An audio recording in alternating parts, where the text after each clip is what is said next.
अभी भी की बड़ी खबर अपडेट मिल रही है। अरविंद केजरीवाल को लगा सुप्रीम कोर्ट से बड़ा झटका। केजरीवाल सरकार अध्यादेश पर तुरंत चाहती थी रोक, सुप्रीम कोर्ट ने कर दिया इनकार।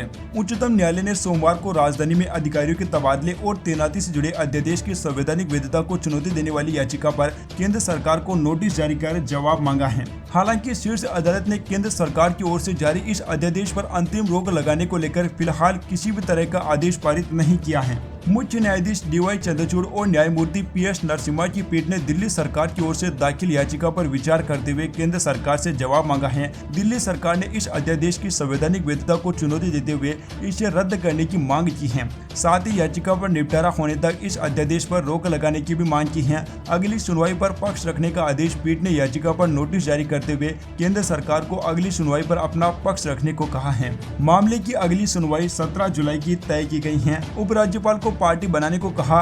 पीठ ने दिल्ली सरकार की ओर से वरिष्ठ अधिवक्ता अभिषेक मनु सिंघवी को याचिका में संशोधन करने और मामले में उपराज्यपाल को भी पक्षकार बनाने को कहा है। सुनवाई के दौरान दलील दिल्ली सरकार की ओर से वरिष्ठ अधिवक्ता अभिषेक मनु सिंघवी ने पीठ से कहा कि केंद्र का यह अध्यादेश दिल्ली के मुख्य सचिव को दिल्ली की चुनी हुई सरकार की अवहेलना करने की छूट देता है। उन्होंने पीठ से कहा ऑक्सफोर्ड, कैम्ब्रिज आदि द्वारा नियुक्त किए गए स्वतंत्र सलाहकारों को उपराज्यपाल ने हटा दिया। उन्होंने कहा कि इस अदालत ने कितनी बार संसद के अधिनियम पर रोक लगाई है। अध्यादेश की तो बात ही छोड़िए, संविधान पीठ के फैसले को कैसे रद्द किया जा सकता है। यह दलील देते हुए सिंघवी ने अध्यादेश पर रोक लगाने की मांग की थी। इस पर केंद्र सरकार की ओर से सॉलिसिटर जनरल तुषार मेहता ने पीठ से कहा कि सलाहकारों को हटाने का फैसला कुछ चौंकाने वाले तथ्यों पर आधारित था।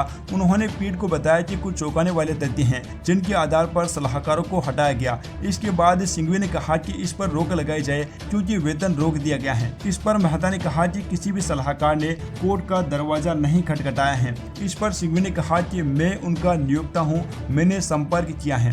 दोस्तों, आपको बताना चाहेंगे केंद्र सरकार ने ग्रुप A अधिकारियों के तबादले तैनाती के लिए प्राधिकरण गठित करने के उद्देश्य से 19 मई को राष्ट्रीय राजधानी क्षेत्र दिल्ली सरकार अध्यादेश 2023 जारी किया। केंद्र द्वारा अध्यादेश जारी करने से एक सप्ताह पहले ही शीर्ष अदालत की संविधान पीठ ने कहा पुलिस, कानून व्यवस्था और भूमि को छोड़कर अन्य सेवाओं का नियंत्रण दिल्ली सरकार को सौंप दिया। Subscribe now and press the